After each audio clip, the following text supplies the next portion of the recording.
네, 안녕하십니까. 자, 오늘 소개해드릴 책은 최신간이거든요. 제목은 인생 2막 부동산으로 홀로서기. 작가는 조율 씨가 되고요. 이 책은요, 공인중개사 여러분들에게는 아주 좋은 본보기가 돼요. 예. 이 책의 부제목을 보게 되면 이분의 경력은 전직 공무원입니다. 공무원. 29년 근무했거든요. 지금은 한 50대 중후반 되겠네요. 그러니까 29년 공무원 생활을 하면서 동시에 현직 공인중개사 자격증을 따서 지금 서울에서 중개업을 하고 있습니다. 그러니까 아주 좋은 본보기로 봐야 되거든요. 그래서 이분이 겪은 부동산과 인생 이야기, 내용이 구구절절 좋습니다. 이 사람의 모든 경험이 묻어나 있거든요. 그러면 이제 제목을 보시면 전세 보증금 4천만 원부터 해서 그동안에 얼마 만들었다? 95억 원 만들었어요. 95억. 100억 원 안 되고요. 그러니까 대단한 경험입니다. 그래서 정말 여러분들 합격하시면 이런 책은 실무에 도움이 될 거예요. 그러면 자, 이번 경우에는 자, 우선 29년 공무원 생활에 개공사, 개업 공인중개사죠. 그러니까 다시 말하면 중개업을 하고 있습니다. 근데 더 중요한 것은요, 얘가 더 중요하거든요. 뭐냐면 처음에 아파트를 구입합니다. 그러면 이분의 아파트 구입은 좀 특별해요. 그냥 아파트, 신축 아파트를 사는 것이 아니고요. 우리나라에 조세 제한 특례법이 있어요. 딱 두 번인데요. 언젠가면요. 2008년하고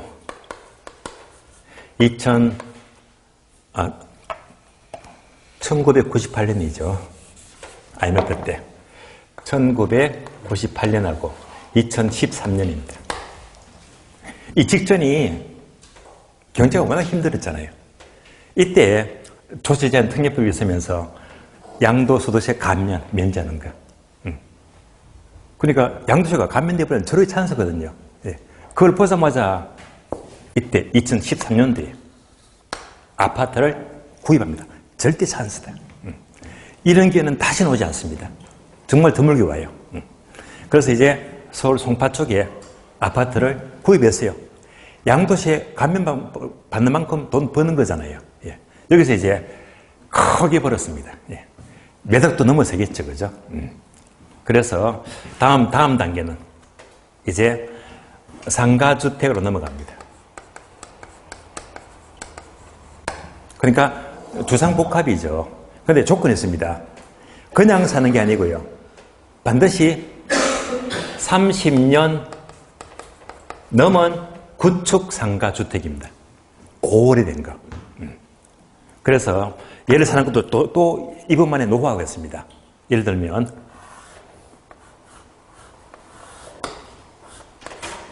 이렇게 도로가 있어요. 도로가 있다면 상가주택이 많습니다. 그러면 코너 아니면 코너 바로 옆에 붙은 거 1번 아니면 2번인데요. 1번은 비싸겠죠. 비싸니까 주로 몇 번? 2번입니다. 3번은 절대 안 사요. 왜 2번까지 사느냐? 주로 시행사, 개발업자가 개발하게 되면 좀 큰 땅을 요구하잖아요.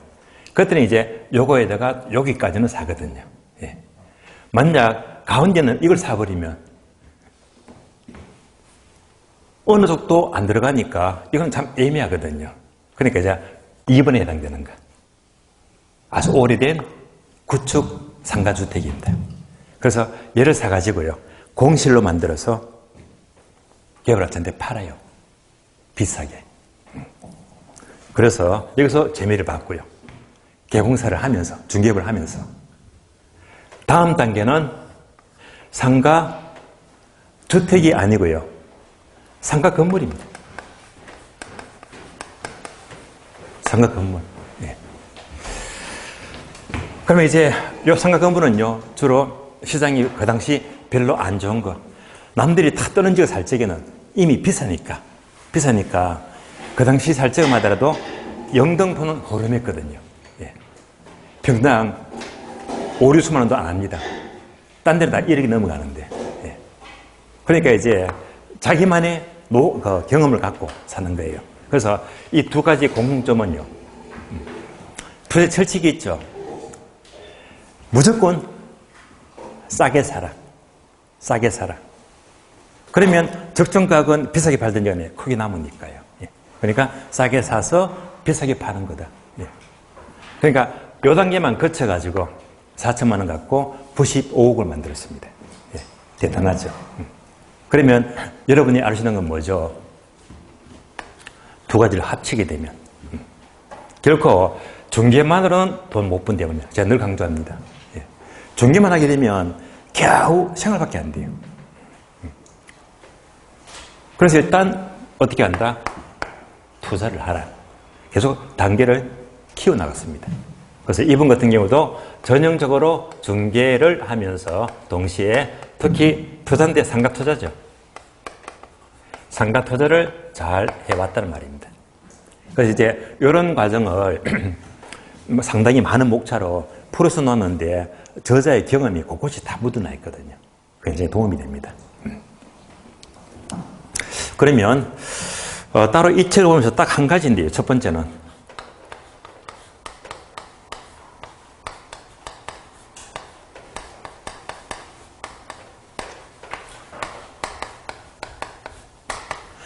자등명, 법등명입니다. 자등명, 법등명. 바로 부처님의 말씀이죠. 예.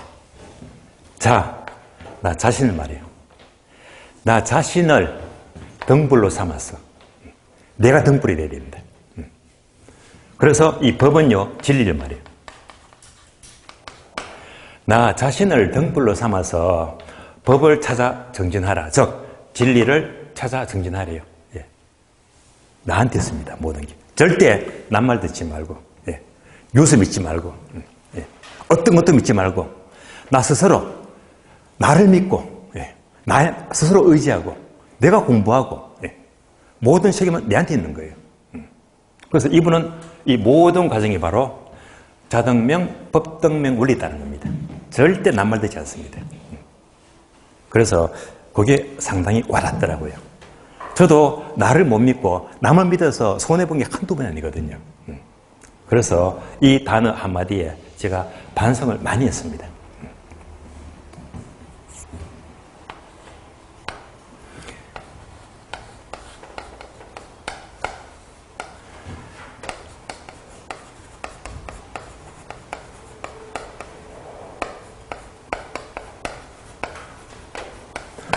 자, 이 말은 책에는 없는 말입니다. 작가 미상입니다. 제가 좋아하는 말입니다. 모든 희망은 절실함과 실천으로 만들어집니다. 좋은 말이에요. 이 희망을요, 단어를 바꿔볼까요? 성공. 모든 성공도 절실함과 실천으로 만들어집니다. 또 바꿔볼까요? 여러분의 시험 합격입니다. 자, 여러분 시험 합격도 절실함과 실천으로 만들어지는 거예요. 그래서 둘 다 중요하지만은 무엇보다 얘가 중요합니다. 실천하지 않으면 아무것도 이루어지지 않습니다. 예. 여러분들이 앞으로 시간 많이 남았습니다. 예. 5월 중순이면 10월까지 5개월 반이 남았잖아요. 많이 남은 겁니다. 지금부터 공부하시는 거 제대로 실행하시면, 열심히 실천하시면 시험은 안 될 이유가 절대 없습니다. 시간 절대 안 부족합니다. 지금부터 시작해도 동착이 가능하거든요. 하기 나름이니까요. 그러니까 지금 조건 좋습니다. 그래서 꼭 공부, 실천, 실행하세요. 예. 그러면 합격도 문제가 없고요. 또 업을 하시면 절대 종교로 거치지 말고 어디까지? 투자까지. 예. 겸해서 부자가 되자는 말입니다. 좋은 책이더라고요. 자, 책 소개는 여기까지 하고요. 자, 여기 책 보겠습니다. 오늘 요약집은 14페이지예요. 14페이지. 자, 부동산 특성입니다. 특성은 예외가 없어요. 무조건 한 문제가 나와요. 제가 강의를 오래 하면서 지켜봤는데 특성에서 가장 출제가 많이 되었던 적은 무려 3문제까지도 출제가 된 적이 있었거든요. 몇 회까지는 기억이 안 나지만은요. 어쨌건 매년 한 문제는 100%입니다. 무조건 나옵니다. 그래서 요약집 보게 되면 제목에 별표가 14개 있죠. 뭐죠? 종합문제. 그래서 거의 종합문제가 잘 나오거나 종합문제가 무려 14번 나왔고요. 자, 바로 밑에 표를 볼까요? 자, 토지의 특성은 크게 두 가지, 자연적 특성과 인문적 특성인데 자연적 특성은 1번부터 4번까지 첫 자보고 암기되었죠? 부부 연계. 부부가 둘 다 어리고 연계래요. 부부 연계. 부부동성, 부부정성, 영속성, 개별성. 여기까지에다가 5번 인접성까지만 공부하시면 돼요. 여기까지가 자연적 특성이 되고 다음에 인문적 특성은 용병가라고 암기했죠. 용병가. 용도의 다양성. 병합, 분할 가능성. 가변성, 즉 위치의 가변성입니다. 그래서 지금부터 부부 연계, 용병가 여기서 우리 시험은요 반드시 한 문제가 늘 나옵니다. 자, 그러면 아래 설명들이 많은데요. 지금부터 여러분들은 강의 노트를 보시면 돼요. 강의 노트. 자, 강의 노트는요. 자, 첫 페이지가 전체가 한눈에 나와 있죠. 전체를 다 보는 거예요. 자, 그래서 제가 지난주에 과제를 내드렸어요. 특성은 제가 지난주에 3월달 수업에서 특성마다 중요한 키워드 페이지를 다 적어드렸거든요. 그거 복습하는데 한 2시간 걸릴 거예요. 그거 봐달라고 부탁을 드렸습니다. 보게 되면 이제 그 기억이 있으니까. 오늘은 특성은요, 빠르게 진행합니다. 필기도 많이 합니다. 여러분들은 필기할 필요 없이 그대로 프린트만 보시면 돼요. 다 나와 있으니까요. 자, 그래서 옮겨봅니다. 자, 먼저 부부 연계죠. 자, 먼저 부동성. 다음에 부정성. 다음에 영속성. 다음에 개별성. 다음에 인접성. 다음에 용병과 인문적 특성입니다. 자, 용도의 다양성. 병합 분할의 가능성입니다. 위치의 가변성입니다. 그러면 자, 이 부부 연계 용병과 특성이 학교는 전체와 어떻게 연결이 되느냐를 보는 겁니다. 학교는 전체를 다 공부하는 거예요. 그러면 학교는 목차를 보게 되면 가장 먼저 자, 첫 번째 1편 부동산 총론입니다. 총론 파트. 그렇게 나와 있죠. 두 번째는요, 부동산 경제 파트예요. 자, 경제 파트는 흐름이 크게 4가지인데요. 여러분 잘 아시는 수요 공급, 다음에 시장, 다음에 경기 변동, 그리고 투자 모두가 경제 파트입니다. 자, 세 번째가 정책이죠.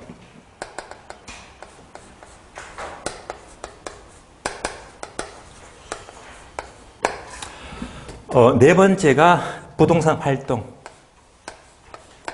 파트. 자, 활동 파트는 크게 6가지인데요. 그 중에 가장 출제가 많이 된 것이 바로 첫 번째가 부동산 금융, 그 다음에 입지 및 공간 구조론, 그 다음에 부동산 개발, 그 다음에 부동산 마케팅, 그리고 관리 활동, 이용 활동. 6개 파트입니다. 마지막으로 5번째,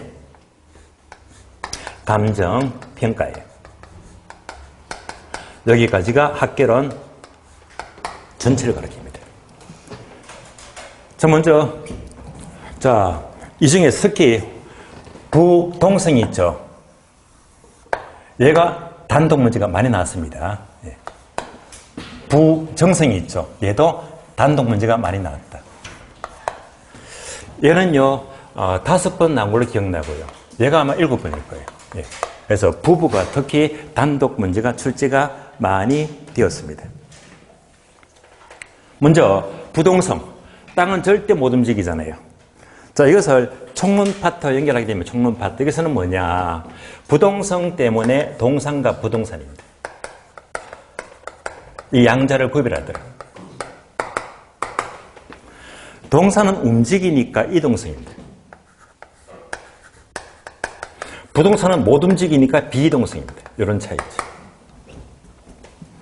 그러면 동산은 움직이니까 여러분들이 민법 공부하시면 여기서 공시 방법이 달라집니다. 동산은 공시는 어떻게 하더라? 점유.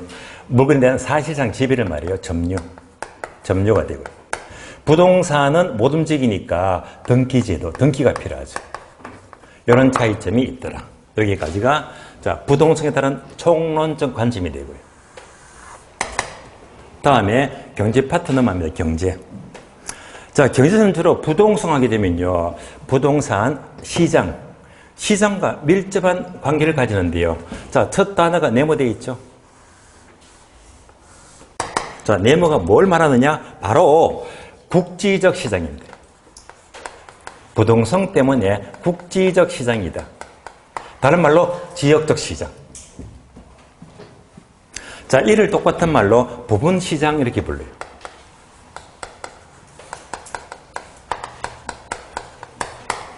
그럼 얘는 뭘 말합니까? 바로 지역마다 가격이 달라지겠죠. 지역마다 시장이 세분화 된다. 시장의 세분화를 말해요. 예를 들면 똑같은 평수의 아파트라고 하더라도 지방과 서울은 다르다고 했죠. 자, 지방에는 25평 하게 되면 기껏 4억 5억 정도. 서울의 강남은요, 같은 평수 아파트인데 20억이 넘어가더라. 이런 게 어떤 시장이다? 바로 지역적 차이입니다. 바로 부동성 때문에 지역적 시장, 국지적 시장이 된대요.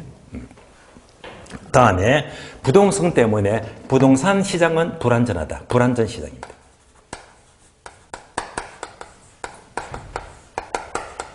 즉 완전 경쟁성이 될 수가 없습니다. 세 번째, 부동성 때문에 부동산 시장은 추상적 시장이 되는 거예요. 여기서 추상적 시장은 뭘 말하죠? 일정한 장소가 X, 장소가 없어요. 서울의 남대문 시장, 부산의 자갈치 시장, 장소가 없습니다. 뭐 때문에 땅은 못 움직이니까요. 그래서 결국 부동성 때문에 부동산을 사고 파는 것은 바로 권리를 사고 팔죠. 권리를 사고 파니까 장소가 존재하기 어려운 추상적 시장이 일반적입니다. 다음에 부동산 시장은 부동성 때문에 효율적 시장입니다.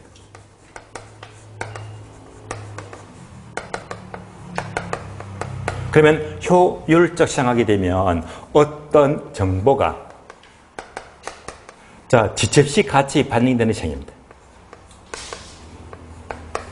그러면 효율적 시장은 종류가 여러 가지가 있는데요. 특히 부동산은요. 자, 어디까지? 바로 준강성까지죠. 네. 따라서 준강성까지의 효율적 시장이 되는 거예요. 여기까지가 모두 부동산과 관련된 논제입니다. 그래서 부동산 하게 되면 특히 시장과 밀접한 관계를 가진다라고 보시면 돼요. 다음에 정책. 정책에서는요, 네모되어 있죠. 이 네모가 뭐냐? 바로 외부 효과예요. 부동성 때문에 외부 효과를 발생을 시킨다. 외부 효과. 그래서 대상 토지가 있어요. 얘는 절대 못 움직이잖아요. 자, 절대 못 움직이는데, 자, 인접한 토지가 전철 역이 들어선다면 동네가 되게 좋아진다고 했죠? 정의 외부 효과.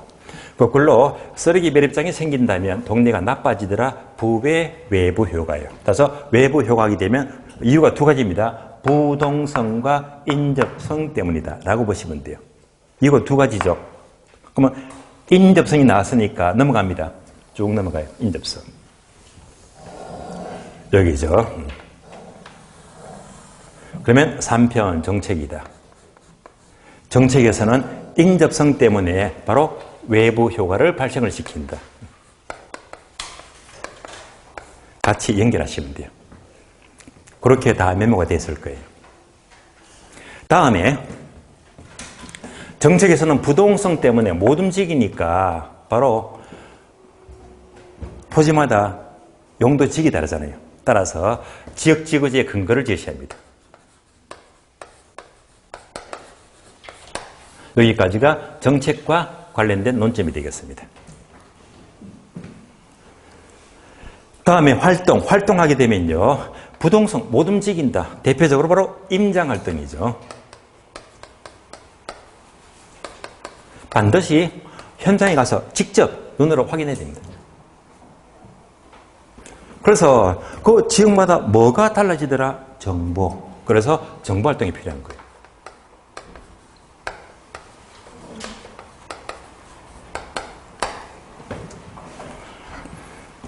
이런 것들을 다 갖춘 게 바로 다시 말하면 또 중개활동이죠. 중개활동이 필요한 것도 부동성 때문이다. 중개활동이 필요합니다. 자, 추가적으로 부동산 입지 선정이었어요. 자, 입지 선정 크게 두 가지입니다. 입지론과 적지론입니다. 따라서 입지 선정에서 바로 입지론이 있죠. 입지론의 근거를 제시합니다. 입지론의 근거를 제시합니다. 그러면 입지론이 뭡니까 하게 되면요. 어떤 용도가 주어지면 어떤 용지가 어울립니까? 얘를 말하는 거예요. 예를 들면 용도하게 되면요. 주거지역, 상업지역, 공업지역이 있겠지. 그러면 자, 용도하게 되면 주택, 상가, 공장이죠. 주택, 상가, 공장. 그러면 주택은 어떤 땅에다가 주거지역, 상가는 상업지역이죠. 공장은 공업지역이죠. 따라서 어떤 용도가 주어지면 주택은 주거지역이다. 그래서 이때 이 용지가 못 움직이니까 부동성입니다. 그래서 입지론의 근거를 제시합니다. 여기까지가 활동과 관련된 논점이 되겠습니다. 자, 이어서 감정평가론 하게 되면 또 네모가 되겠죠. 여러 번 출제되었고요. 부동성 때문에 바로 감정평가에서 지역분석입니다. 지역분석의 근거를 제시합니다. 지역분석이 필요한 이유하게 되면 제가 계속 꾸준히 1월달, 3월달로 설명을 드렸지만은 그 이유가 세 가지더라, 세 가지. 첫 번째가 지역성. 왜 지역이 이루어집니까? 서로 인접성이 확대가 되니까 해서 인접성입니다. 인접성. 왜 인접해 있죠? 근본적으로 못 움직인다. 부동성 때문이다. 부동성 때문이다. 따라서 지역분석이 필요한 이유하게 되면 1순위가 지역성, 2순위가 인접성, 3순위가 부동성이다. 이런 이유 때문에 지역분석이 필요하게 됩니다. 그러니까 이제 부동성도 나왔지만은 인접성도 있잖아요. 다시 인접성 넘어갑니다. 넘어가요. 그래서 이제 5편 감정평가 파트에서는 인접성 때문에 지역분석이 필요한 이유가 됩니다. 여기까지 그대로 연결하시면 돼요. 다음에 자, 지역분석이다. 예를 들면 공업지역이니까 공장이 많잖아요. 만약 공업지역에 공장이 많은데 어울리지 않는 주택을 지었다면 주택가치가 올라갑니까? 떨어집니까? 떨어지죠. 감가가 생겨요. 이런 감가를 경제적 감가라고 불러요. 따라서 지역에 어울리지가 않는다. 이 지역에 어울리지 않는다면 이때는 감가가 생긴다. 어떤 감가? 경제적 감가가 발생합니다. 이것이 모두가 부동성 때문입니다. 그래서 여러분들이 기본서나 예약집은 이런 것들이 두서지 뒤죽박죽 섞여 있습니다. 사실은요, 처음부터 끝까지 이렇게 파트별로 공부하게 되면 가장 정확한 공부가 되거든요. 그래서 이제 단독 문제가 5번 나왔다. 다음 중에서 부동성에 대한 설명을 털린 것은 하면서 1번, 2번, 3번, 4번, 5번 5개 묻기가 딱 좋대 말입니다. 그래서 여기까지가 부동성 관련 논점입니다. 두 번째, 자, 부정성은 토지는 정갈 수가 없죠. 땅은 만들 수가 없어요. 그럼 이제 부정성 때문에 1편 총론 파트와는 어떤 관계를 가지냐? 땅은 만들 수가 없기 때문에 그만큼 땅은 귀하잖아요. 희소성입니다. 즉, 땅은 부족하다. 부족성입니다. 희소성의 근거를 제시합니다. 여기까지가 총론 파트의 관계를 말하고요. 2편 넘어가죠. 경제. 자, 경제 파트는 특히 중요합니다. 네모 두개 되어 있죠. 첫 번째 네모. 두 번째 네모. 얘가 특히 중요합니다. 그래서 부정성은 특히 공급과 밀접한 관계를 가지는데요. 공급을 증가 못 시킨다고 했습니다. 이때 공급을 증가 못 시킨다. 어떤 공급? 바로 물리적 공급입니다. 물리적 공급을 증가시킬 수가 없다. 자, 그 이유가 뭐 때문에? 바로 부정성이죠. 이 이유가 바로 부정성입니다.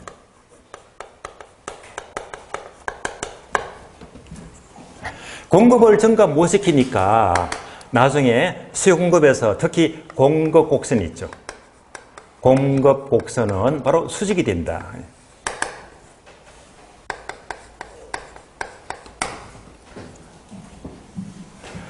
이때 수직을 다른 말로 완전 비탄력적 공급이죠. 해서 탄력성은 완전 비탄력적 공급이 되는 거예요.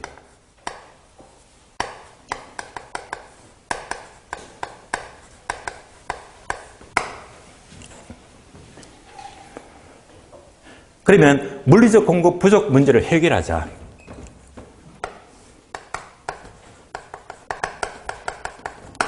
얘가 바로 경제적 공급입니다. 경제적 공급은 얼마든지 늘릴 수가 있죠. 얘를 다른 말로 용도적 공급이다. 용도적 공급. 그럼 얘는 이유가 뭐 때문에? 용도적 공급이니까 용도의 다양성 때문이죠. 용도의 다양성 특성 때문에 얼마든지 경제적 공급은 가능합니다. 그래서 얘는요, 공급을 증가시킬 수가 있으니까 이때 공급 곡선 모양은 바로 수직이 아니고 우상향.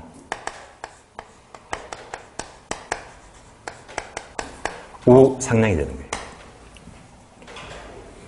그러면 상대적으로 탄력적이죠. 네. 탄력적인 모양이 됩니다.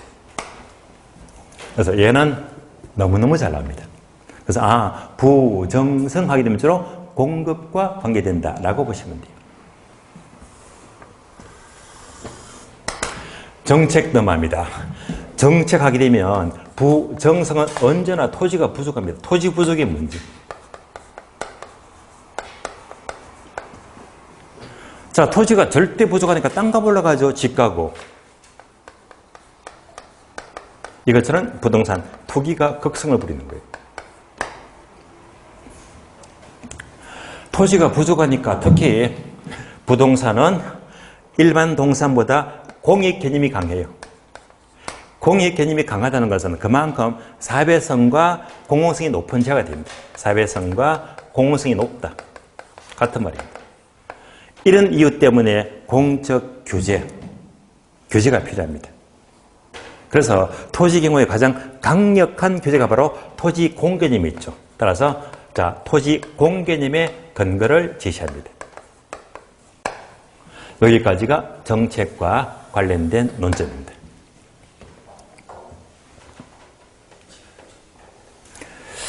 다음에 활동하게 되면요, 4편. 토지가 절대 부족하죠. 부정성. 절대 부족하니까 어떻게 이용하자? 이용활동. 그래서 네모되어 있죠. 출제가 잘 되고 있습니다. 어떤 이용이 필요하다? 집약적 이용이죠. 집약적 이용이 필요합니다.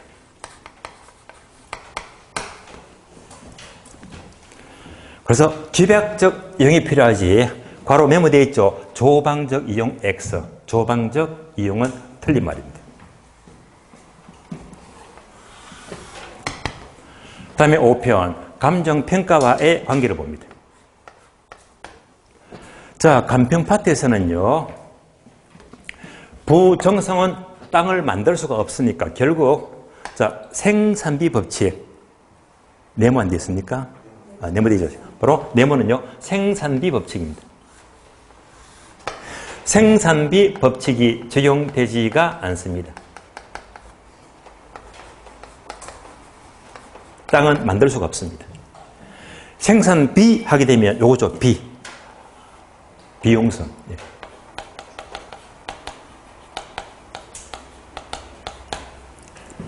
우리가 감정평가에서 3방식 하게 되면 비용성에 의한 방식은 원가 방식이 있죠. 그래서 자, 결국 원가법을 적용할 수가 없는데요. 비용성 관점에서 이때 원가법 하게 되면 크게 두 가지입니다. 원칙과 예외가 있어요.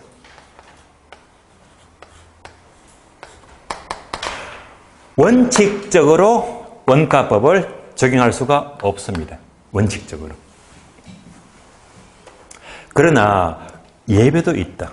예외적으로 적용할 수가 있대. 예외. 그 예외가 뭐냐? 네모되어 있죠. 주로 조성지 또는 매립지. 토지의 경우에 조성지나 매립지는 조성비용, 매립비용 들어갑니다. 예를 들어 예외적으로 토지도 원가법을 적용할 수 있는 예외가 성립이 됩니다. 그래서 결국 부정성에 대한 논점도 자, 학교는 처음부터 끝까지 이렇게 체계를 잡게 되면 완벽한 공부가 되는 겁니다. 이 파트에서 문제가 굉장히 많이 나왔습니다. 무려 7번씩이나 나왔으니까요. 다음에 영속성입니다. 영속성은 토지는 소멸하지 않죠. 연구만 합니다. 따라서 1편에서는 여러분들이 시험에 나올 만한 논점이 없다. 패스합니다. 두 번째, 경제 파트에서는요.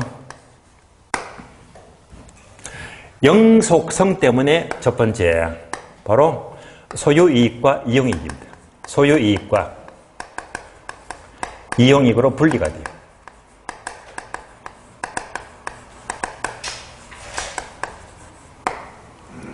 그러면 소유이익은 뭘 말하죠? 소유권에 대한 대가니까 가격. 가격으로 표시가 되고 이용이익은 바로 임대차, 임료라고 불러요. 결국 자, 가격, 소유이익은 전 기간의 대가고요. 이용, 임대차는요. 주로 단기간, 짧은 기간이죠. 단기간의 대가이다. 이런 것들이 모두가 기간 개념 영속성에서 비롯되고 있습니다. 특히 자, 요 관점이 있죠.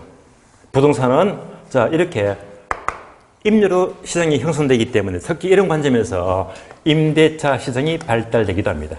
임대차 시장이 발달이 된다. 뭐 때문에? 영속성 때문입니다.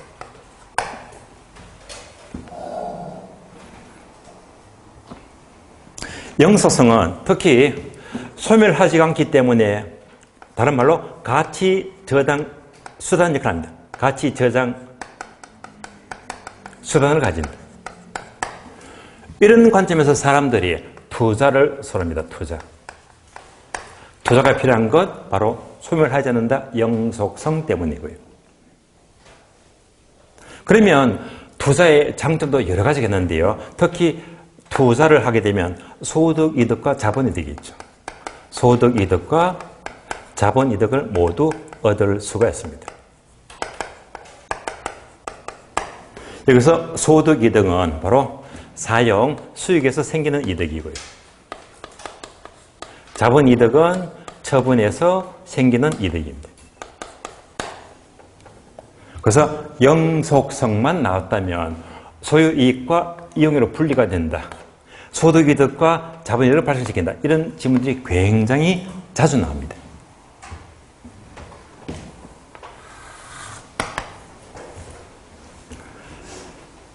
다음에 영속성 하게 되면 정책 파트는요. 시험에 나올 만한 게 없으니까 패스할게요. 패스. 다음에 활동 파트에서는요.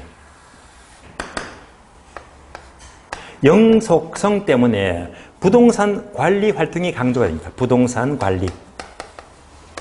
얘가 강조가 돼요. 즉, 부동산 관리를 잘하게 되면 현재 가치를 오랫동안 유지할 수가 있죠. 바로 시간 개념, 영속성 때문입니다. 또 영속성이 되면 어떤 활동, 부동산 활동은 과거보다 현재보다 장래가 중요합니다. 그래서 활동은요, 장기적 배려가 필요합니다. 장기적 배려에서 활동이 요구된다라고 볼 수 있습니다. 다음에 5편, 감정평가입니다. 자, 감정평가 파트는 특히 여기서는 출제가 많이 되고 있거든요. 그래서 처음에 네모가 됐었게 네모. 얘도 잘 나옵니다. 자, 이 네모가 뭐냐? 바로 부동산 가치. 가치. 가치는 영어로 value가 돼요. value가 강조가 됩니다. 그러면 가치하게 되면 이 개념이 뭡니까 하게 되면 장래 모든 편익을 현재의 가치로 만든 것이다. 현재의 가치. 이것이 바로 가치, value를 가리킵니다.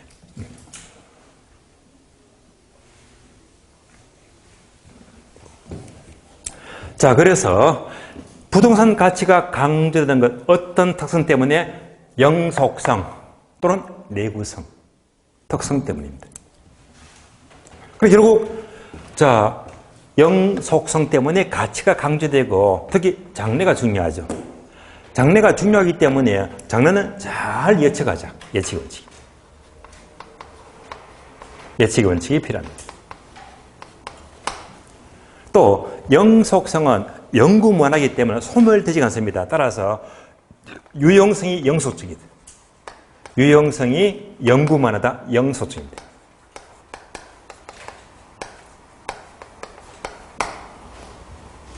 이 말은 결국 소멸되지가 않는다는 말과 똑같은 말입니다. 소멸되지가 않기 때문에 또 빈출이 있죠. 네모되어 있죠. 네모 강가다. 소멸되지가 않기 때문에 바로 물리적 감가죠. 그래서 물리적 감가상각이 적용 배제가 돼요. 얘가 적용 배제가 된다. 소멸되지가 않기 때문에 특히 감정평가에서 바로 수익 방식, 수익하는 방법입니다.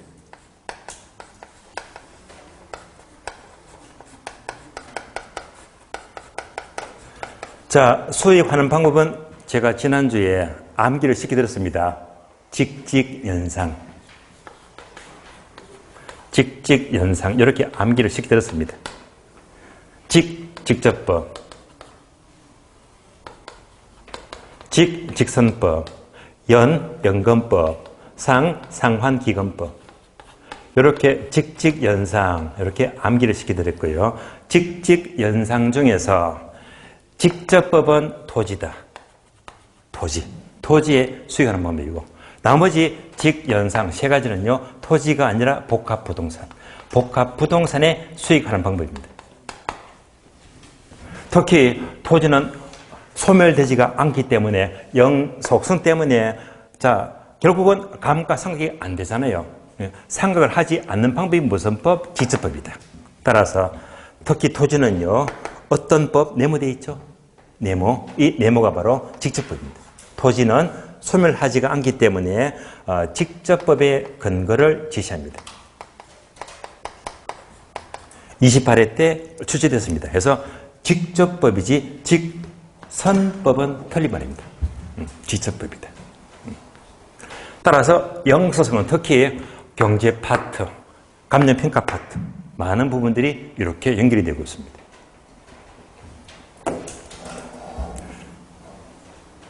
다음 개별성. 개별성은요. 자, 똑같은 토지는 오로지 하나밖에 없죠. 따라서 총론 파트에서는 개별성 특성 때문에 같은 물건이 없잖아요. 그래서 일반적인 이론 또는 원리 도출이 어렵다. 일반적인 이론의 원리 도출이 어렵다. 바로 개별성 때문입니다. 2편 경제 파트 넘어가죠. 경제 파트에서는요, 개별성 때문에 바로 일물, 일가법칙 있죠. 일물, 일가법칙. 이것이 적용되지가 않습니다. 즉, 동일한 물건에는 동일한 가격이 성립 안 된다. 당연한 말입니다. 또 개별성 특성 때문에 부동산 시장과도 관계되는데요. 자, 개별성 때문에 바로 정보를 공개하기를 꺼려합니다. 정보의 비공개성입니다.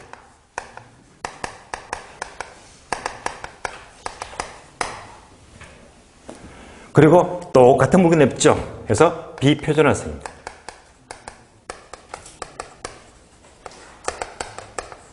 유통체계가 조직화되지가 않다. 비조직성입니다. 그래서 시장이 어떻게 되더라? BBB가 된대. 시장이 BBB가 된대. 비공개, 비표준화, 비조직화 모두가 개별성과 관계되고 있습니다. 다음에 정책 넘어가요. 3편.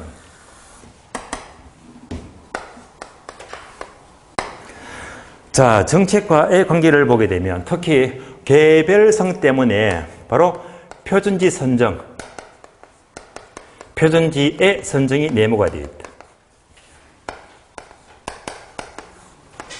여기도 잘 나옵니다.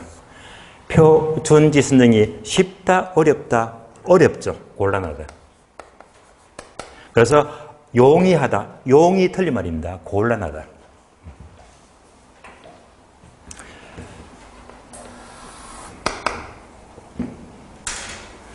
다음에 활동과의 관계에서는요, 얘는 우리 시험에 나올 만한 특별한 것 없기 때문에 패스합니다. 지나가죠. 개별성, 감정평가와의 관계에서는요, 개별성 때문에 특히 감정평가에서 개별이죠. 그래서 네모, 개별 분석이 필요합니다.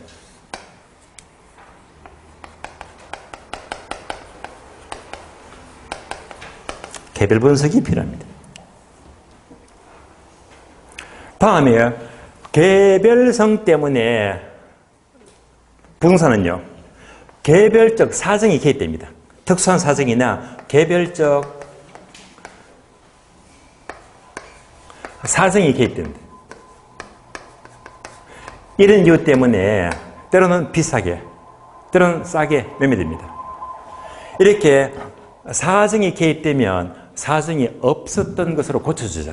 그래서 주로 비교 방식에서 무엇이 필요하다? 사정 보정 작업이 필요합니다. 사정 보정 작업이 필요하게 된다. 여기까지를 보시면 돼요. 자, 이상 부부 연결을 보았고요. 다음에 인접성. 자, 인접성 하게 되면 당연히 대상 토지가 있다면 이렇게 이웃한 땅이 있습니다. 얘가 바로 인접성입니다. 인접성 때문에 1편 총론 파트에서는 어떤 문제? 서로 경계 문제. 소유와 관련해서 경계 문제가 생깁니다.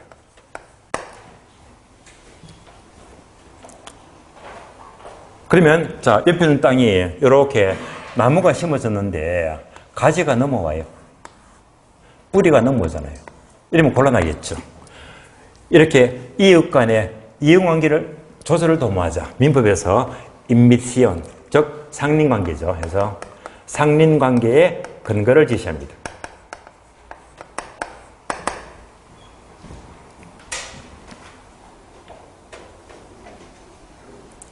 자, 인접성 하게 되면 따로 경제 파트는 출제자방이 없으니까 패스할게요. 자, 인접성 때문에 특히 정책과의 관계에서는 외부 효과를 발생하기도 하지만 한 개 더 추가면요, 바로 개발이익이죠. 개발이익 환수의 근거를 제시합니다.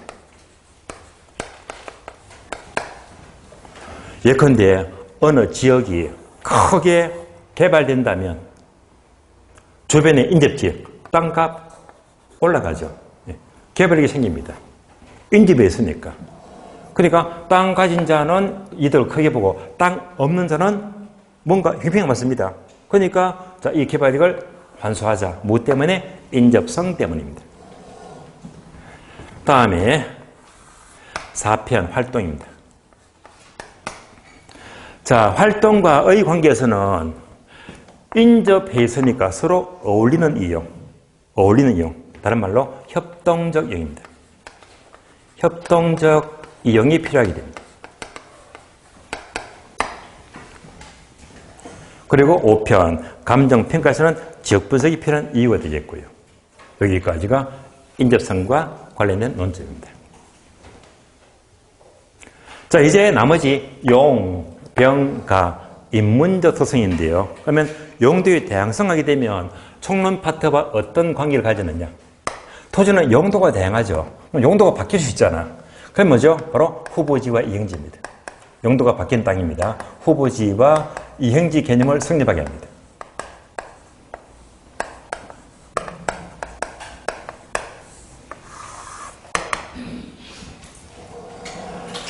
자, 경지 파트는 중요합니다. 네모되어 있잖아요.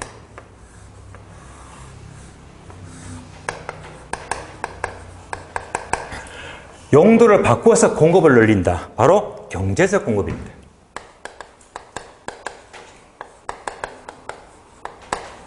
따라서 용도의 다양성은 경제적 공급을 얼마든지 증가시킬 수가 있습니다.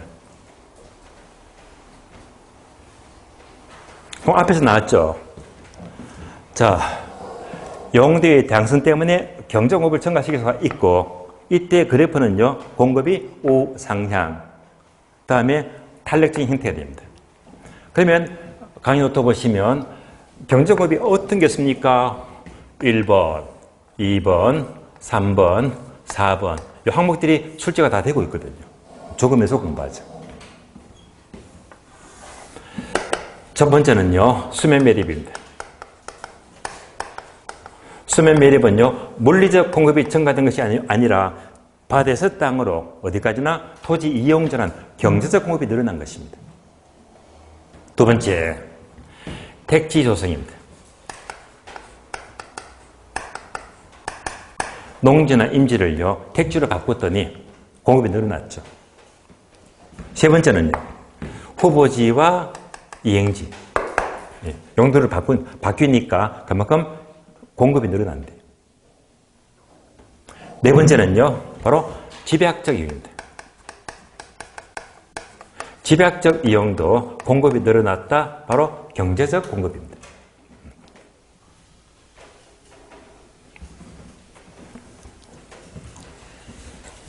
다음에 세 번째, 정책입니다. 자, 정책과의 관계에서는요, 용도가 다양하니까 여러 가지 용도를 이용할 수 있습니다.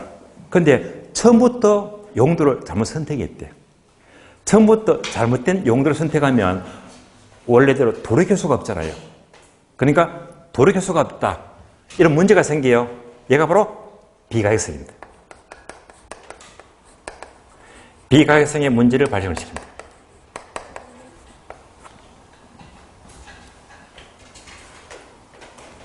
다음에 4편 활동으로 넘어갑니다. 활동. 자, 활동 파트에서는 특히 입지선정.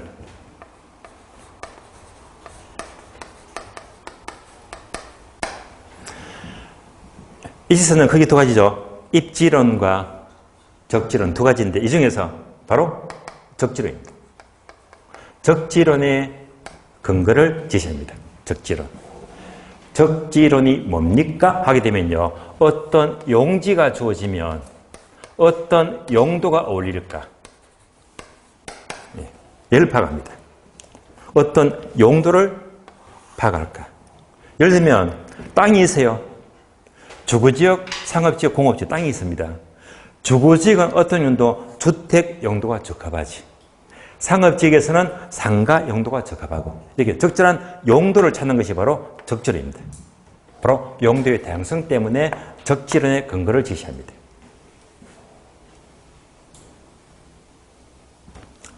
다음에 감정평가와의 관계입니다. 여러 번 나왔죠. 네모. 용도가 다양하기 때문에 어떤 이용을 하자? 바로 최유효 이용입니다. 최유효 이용입니다. 얘가 강조가 돼요. 줄여서 최사가 강조된다. 용도가 다양하니까 최사가 강조되는 근거가 되고요. 다음에는요, 용도가 다양한 만큼 가격도 다원화되거든요. 그래서 가격 다원설입니다. 가격 다원설의 근거를 제시하고요.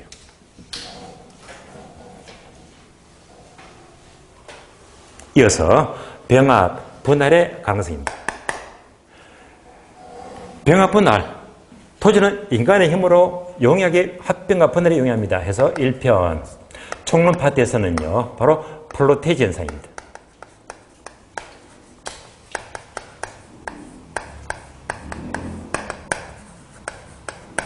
자, 플로테이지가 바로 합병하다, 합필하다.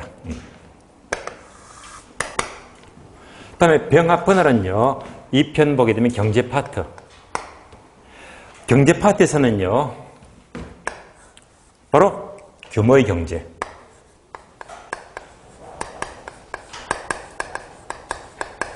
그리고 규모의 불경제예요.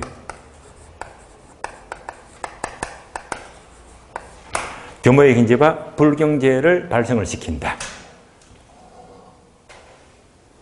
그러면 예를 들면 합병을 해요. 합병. 작은 땅을 큰 땅으로 합병했다. 그래서 아주 큰 공장을 지었습니다. 큰 공장을 짓게 되면 얼마든지 대량 생산이 가능합니다. 대량 생산한다. 물건을 많이 만들수록 평균 단가가 떨어지겠죠. 그래서 그것만큼 평균 단가, 즉 평균비용입니다. 대량 생산할 만큼 평균 비용은 절감이 됩니다. 얘가 감소가 됩니다. 얘가 바로 규모의 경제가 되고요. 그러면 자, 대량 생산하는데 너무 지나치게 많이 만들면 창고에 재고가 잔뜩 쌓여요. 안 팔리잖아요. 오히려 지나치게 많이 만들면 오히려 비용이 증가하더라. 이것은 바람직하지가 않습니다. 우리 시험은요, 얘는 잘 안 나오고 규모의 경제가 나왔다면 평균 비용을 절감시킨다. 무엇 때문에? 병합 분할의 특성 때문입니다.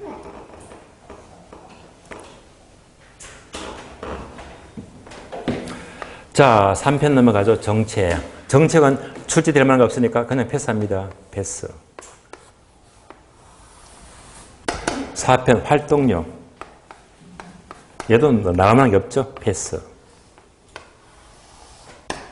감정평가로 넘어갑니다. 감정평가.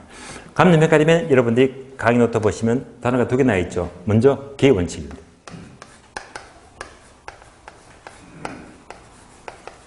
그리고 한정가격입니다. 이렇게 나와 있을 거예요. 그러면 기회원칙이 뭡니까 하게 되면 얘는요, 어떤 부분과 전체 관계되는 원칙이다. 그러니까 어떤 부분이 전체 얼마만큼 기여하느냐, 기여원칙입니다.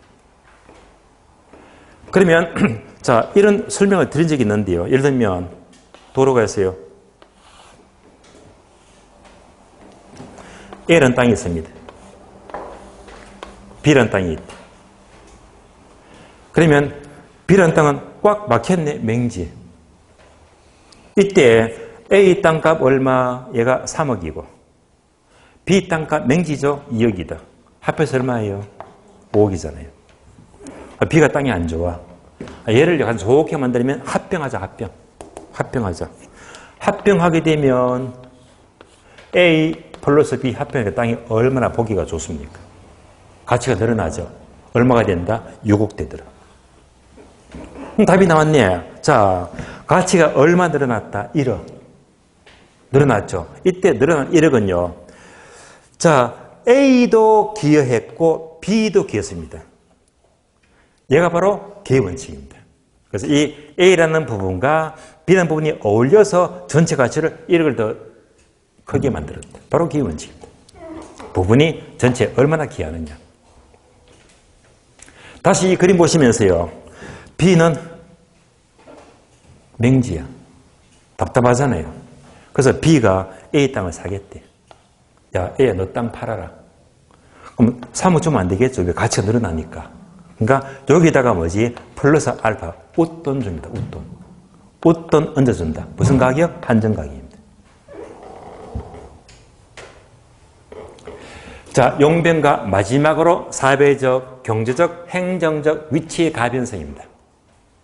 얘는요, 1편, 패스, 2편, 패스, 3편, 정책도 패스, 4편, 활동도 패스. 안 나오니까요. 감정평가만 공부하자, 감평.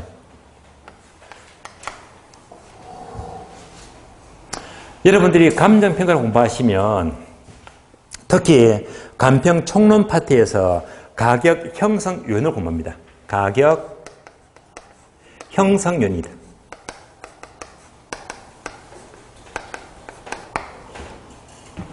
얘는 제가 암기를 쉽게 들었어요. 일지계. 일반 요인, 지역 요인, 개별 요인, 일지계 세 가지입니다. 그럼 얘는 뭡니까? 지는 지역 분석이고요. 걔는 개별 분석이지. 얘는 이제 폐사하고요. 일반 요인은 한마디로 전국적인 요인인데 일반 요인이 다 종류가 세 가지 있더라. 사회적 요인, 경제적 요인, 행정적 요인. 세 가지. 그러니까 사회적 위치의 가변성, 경제적 위치의 가변성, 행정적 위치의 가변성. 항상 이런 위치가 늘 변하는데요.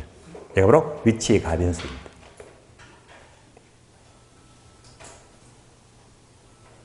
자, 그래서 특성. 자, 처음부터 끝까지입니다.